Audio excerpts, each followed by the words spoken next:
Hey everybody, this is Joshua Greenwood with CorporationSoul.org. And did you know that every single license and incorporation that's in the United States today is considered by law to be a creature of the state? The otherwise legal terminology for it is actually considered to be a creature of statute. Now, if you don't believe me, all you got to do is just look up those phrases into a Google search engine and you'll come up with the proper definitions just like we did. Now, folks, it is our absolute belief here at CorporationSoul.org and the Empowerment Center that you don't need a license in order to walk out your Holy Spirit gifts and talents.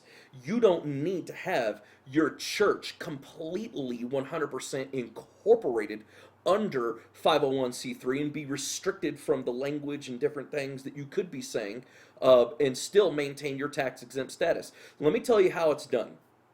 First and foremost, and why you don't need a license. Well, you don't need a license because first and foremost, you have to realize that our statutory declaration of church establishment and tax exempt status affidavit, it's what we call, the short phrase for it is just our church affidavit. Okay? Our church affidavit, what it does is it lawfully declares your position as a pastor, lawfully declares your position as an overseer. It lawfully declares not only your church's establishment, but it dictates like who the signatories are going to be on bank accounts. It shows who the successor and the secretary of the corporate soul are going to end up being. It completely and totally lawfully establishes your church in your ministry. Now, by doing so, you have to realize that your church is now completely and utterly tax exempt. What Jesus did on the cross when it says that when Jesus himself said, "I didn't come here to abolish the law; I came here to fulfill it." And then in Second Colossians chapter 14, 2 verse 14, I'm sorry, where it says that having done away with the written code and its regulations, he made a public spectacle of them. He nailed them to the cross because they were opposed to us. You have to understand that when you declare your church through our church affidavit, when you actually sign it, when you get it witnessed, and when you get it notarized under penalty of perjury, you have to understand that what you've just done is you have fulfilled the requirements of the law to be completely tax exempt with your church. And that is pursuant to Title 26 of the United States Code of Laws, Section 508 C1A. So it's 26 USC 508 C1A. You have fulfilled the mandatory requirement that you are now lawfully established as a church. Now, there's a difference, there's a huge difference between Title 26, Section 508 and Section 501c3.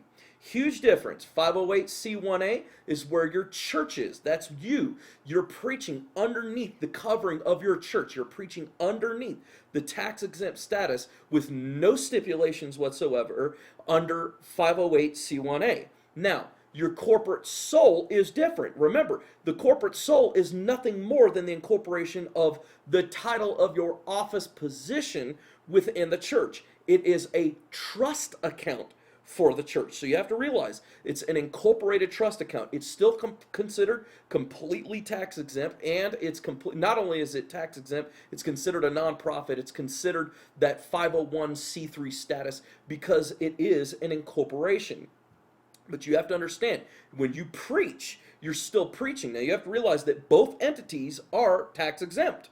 Both entities are tax exempt. However, the incorporation is under 501c3 because it is considered a trust and an incorporation, whereas your church and where you're preaching from is under 508c1a.